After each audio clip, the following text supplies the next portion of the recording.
Hello Aries मेष राशि। तो कैसे रहने वाली है आपकी लव लाइफ? ये है जनवरी से दिसंबर 2022 तक। पर्सनल कंसल्टेशन चाहते हैं तो डिस्क्रिप्शन बॉक्स में नंबर है, व्हाट्सएप मैसेज करें डिटेल्स के लिए। इंस्टा पे भी मुझे आप फॉलो कर सकते हैं। 111 हिंदी टैरो ही मेरी इंस्टाग्राम हैंडल है। डेली लव गाइडेंस मैं पोस्ट करती हूँ। अब एरीज, ये रीडिंग है सिंगल्स के लिए, चाहे आप रिलेशनशिप में हैं, चाहे आप मैरिड हैं, चाहे आप किसी से प्यार करते हैं या न्यू रिलेशनशिप्स चाहते हैं, ये सब के लिए ये लव रीडिंग्स हैं।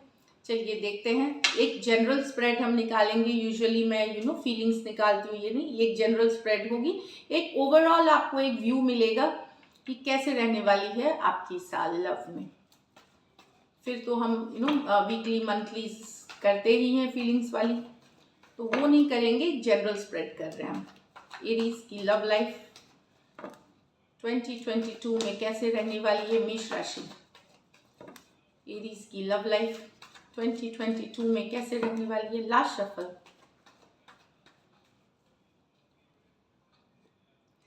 The hermit, the night of cups, the queen of cups, the four of swords, the magician, the empress, the Ten of Pentacles, Two of Swords, the Eight of Cups with the Devil।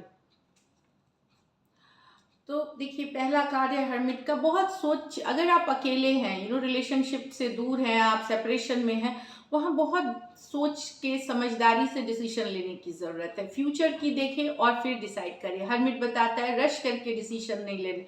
ये new love वाले के लिए नहीं है, ये already वो उन लोगों के लिए है जो रिलेशनशिप में है और आप में सेपरेशन है। तो वहाँ पे हो सकता है आप में से कुछ कोई टॉक्सिक सिचुएशन से डील कर रहे हैं, कुछ है जो स्ट्रेसफुल है उस सिचुएशन में।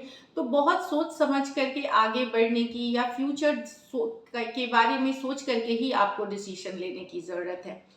यहाँ पे एक और चीज़ बता दूँ, हो सकता है बहुत इमोशनल हो इस साल, तो आपको अपने ईगो, अपने जो गुस्सा, अपने जो इमोशंस पे कंट्रोल रखने की ज़रूरत है। कुछ योगा, मेडिटेशन, इस तरह की चीज़ें करें जो आपको रिलैक्स रखे। ये साल आप ओवरली इमोशनल हो सकते हैं, कैरिड अवे हो सकते हैं चीज़ों को लेकर के।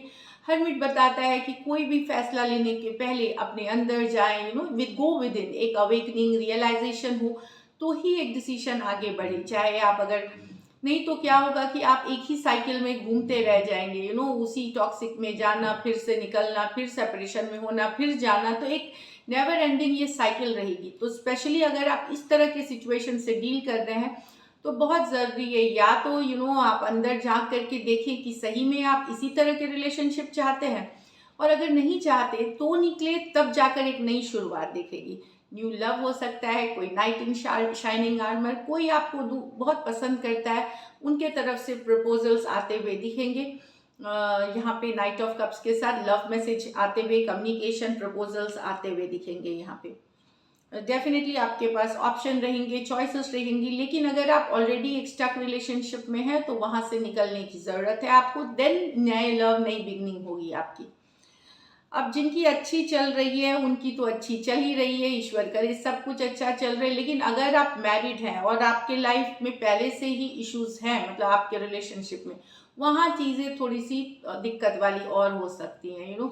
आप सोच सकते हैं या आपके पर्सन सोच सकते हैं सेपरेशन का या दूर होने का, या टाइम एक दूसरे से देने का, एक दूसरे को टाइम देने का कि चलो एक बार ट्राई करके देखते हैं, हम अलग रह के देखते हैं, या इतना टाइम देखते हैं साथ रह के। अगर नहीं तो कहीं पे एक इशू अगर ऑलरेडी है, अगर नहीं है तो वहाँ अच्छी चलेगी, लेकिन ऑलरेडी अगर आप इशू में हैं वहाँ चीज़ें थोड़ी दिक्कत वाली होती हुई सिचुएशन होती हुई, जो कि सेपरेशन के तरफ भी जा सकती है। ये ज़रूरी नहीं कि लीगल ही हो, मीन कि डिवोर्स ही हो, बट एक सेपरेशन की दूर हो जाना, तो वहाँ पे भी अगर आप संभालना चाहते हैं तो एक इजी वे आउट ले, बातचीत करें, कम्युनिकेशन करें, वही वही उसी से मसले सुलझेंगे।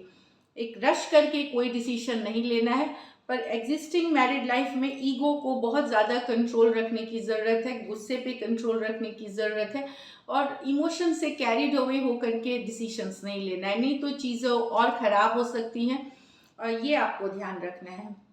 कुछ एरीज आप मैनिफेस्टेशन कर रहे हैं किसी के लिए, वो मैनिफेस्टेशन आपकी पूरी होती हुई दिखेगी, क्योंकि मैनिफेस्टेशन जो है वो मैजिक होती है, जो ईश्वर और आपके बीच होती है, जो डिवाइन और आपके बीच होती है, यूनिवर्स और आपके बीच होती है।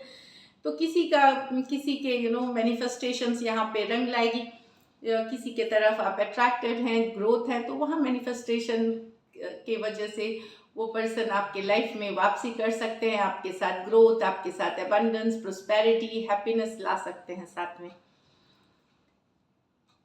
कुछ एरीज डेफिनेटली आप हीलिंग भी कर रहे हो और अपने ऊपर सेल्फ केयर, सेल्फ लव करने की ज़रूरत है आपको। अगर आप हील कर रहे हो तो सेल्फ लव, सेल्फ केयर भी करें साथ में। वो आपके लिए बहुत वो आपको एक लव आपके लाइफ में अट्रैक्ट करके लाएगी, बेहद रोमांटिक, बेहद पैशनेट लव आपके लाइफ में लेके आएगी। लेकिन सबसे पहले आपको हील करनी है, उस हीलिंग में जाना है, हील करनी है, self love, self care practice करनी है। आप देखेंगे कि जिस तरह का रिलेशनशिप आपको चाहिए उस तरह का रिलेशनशिप आप फिर इनवाइट कर सकते हैं अपनी लाइफ में। कुछ के लिए डेफिनेटली थोड़ी सी डिले हो सकती है, अगर शादी वादी का सोच रहे हैं तो थोड़ी बहुत डिले घर परिवार के कारणों से हो सकती है। अगर आप मैरिज के लिए देख रहे हैं तो घर परिवार की वजह से थोड़ी स्टक हो सकते हैं चीज़ें यहाँ पे। अगर आप बहुत डिफिकल्ट, एक्सट्रीमली टॉक्सिक सिचुएशन से डील कर रहे हैं तो वहाँ से आपको वॉक अवे करने की ज़रूरत है, तब आपकी लाइफ फॉरवर्ड मूवमेंट लेगी। टॉक्सिक सिचुएशन में फंसे ना रहे, रिपीटेटिव साइकिल्स में फंसे ना रहे, कार्मिक साइकिल्स में फंसे ना रहे, ये मैं बता दूँ। तो आपको वहाँ एक मन बना करके एक दृढ़ निश्चय के साथ आपको निकलना है उस रिलेशनशिप से। ओवरऑल एक अच्छी है लव के लिए, डेफिनेटली न्यू रिलेशनशिप है यहाँ पे। कुछ के लिए डेफिनेटली यहाँ मैरिड पर्सन के साथ आपकी रिलेशनशिप हो सकती है। आप अगर ऑलरेडी मैरिड हैं, आपको लव हो सकता है फिर से। तो ये कुछ सिचुएशंस हैं यहाँ पे कि वन साइडेड मैरिड हो सकते हैं, इस तरह की भी एनर्जीज है। जहाँ तक घर परिवार की बात है तो अरेंज मैरिज अगर आप देख रहे हैं तो वहाँ पे यस, एफर्ट ज़्यादा पुट करने की ज़रूरत है, मेहनत ज़्यादा करने की ज़रूरत है, नहीं तो चीज़ों में डिले होगी या वक्त लग सकता है काफ़ी। तो वहाँ पे एक एफर्ट बढ़ाने की, साथ में मैनिफेस्टेशन करें। लॉ ऑफ अट्रैक्शन होती है, कोई उपाय होती है, तो वो मैनिफेस्टेशन करें। देन यू कैन सी कि यस, चीज़ें आगे बढ़ते हुए, फॉरवर्ड मूवमेंट रहते हुए, या पॉजिटिव रहे ओवरऑल एक थॉट में। फर्स्ट कार्ड ही है हर्मिट की कार्ड। तो सबसे ज़रूरी है यहाँ पे एक बात कहना कि एक तो स्पिरिचुअलिटी का सहारा ले, जिसमें भी आप विश्वास करते हैं, ऊपर वाला चाहे डिवाइन, जिस नाम से भी आप उन्हें वहाँ करें। एंड आपको भी अपने अंदर झांक के अपनी जो कमियां हैं, अपनी जो फ्लॉज हैं, कोई इंसान परफेक्ट नहीं होता, हर इंसान में कुछ नहीं कुछ इशू होती है।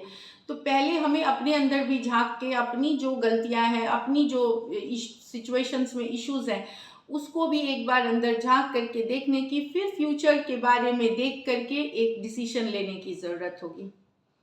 सिंगल्स के लिए डेफिनेटली अच्छी साल है, ऑप्शंस एंड चॉइसेस भरे हुए रहेंगे। लेकिन ये बात है कि आपको क्लियर होना है कि आपको चाहिए क्या। एक रिश्ते में एक डोमिनेटिंग वाली नेचर, अगर आप रिलेशनशिप में हैं या सिंगल हैं तो वो एक डोमिनेटिंग वाली नेचर जो एक फायर साइन की यूजुअली मानी जाती है, उससे आपको थोड़ा सा सोबर, काम, कूल रहने की ज़रूरत है।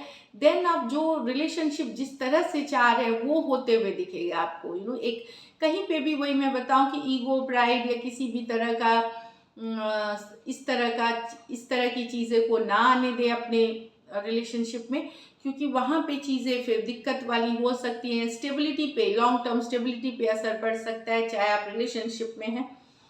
लेकिन जो भी आप सबको यहाँ पे एक एफर्ट लेने की ज़रूरत है कि एक टॉक्सिक सिचुएशन से निकलना आपके लिए बहुत ज़रूरी है इस साल।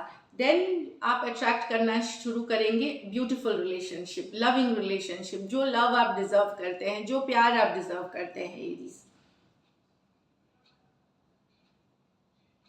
कैंसर, पाइसिस, स्कॉर्पियो, वर्गो हो सकते हैं, कैप्रिकॉन हो सकते हैं, एक्वेरियस, जेमिनी, लिब्रा हो सकते हैं। एरीज है यहाँ पे, टॉरस है, लिब्रा है, टॉरस, वर्गो, कैप्रिकॉन है। ये सारी राशियां हैं जिनके पर्सन आपके लाइफ में आ सकते हैं।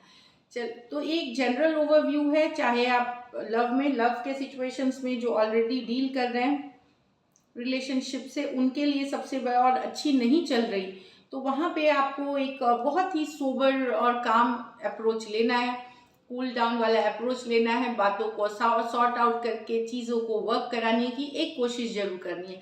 लेकिन अगर आप टॉक्सिक सिचुएशन से डील कर रहे हैं जहाँ चीज़ें बहुत ज़्यादा एक्सट्रीमली टॉक्सिक है, वहाँ से डेफिनेटली आपको निकलने की ज़रूरत है। ये दोनों डिफरेंस ज़रूर अपने मन में रखें, इसको ज़रूर देखें।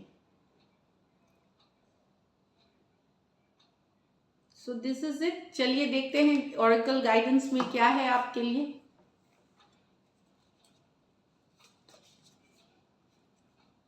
Have faith in your dreams, तो अपने सपने जो रिलेशनशिप के लिए देखते हैं उसमें फेथ रखें।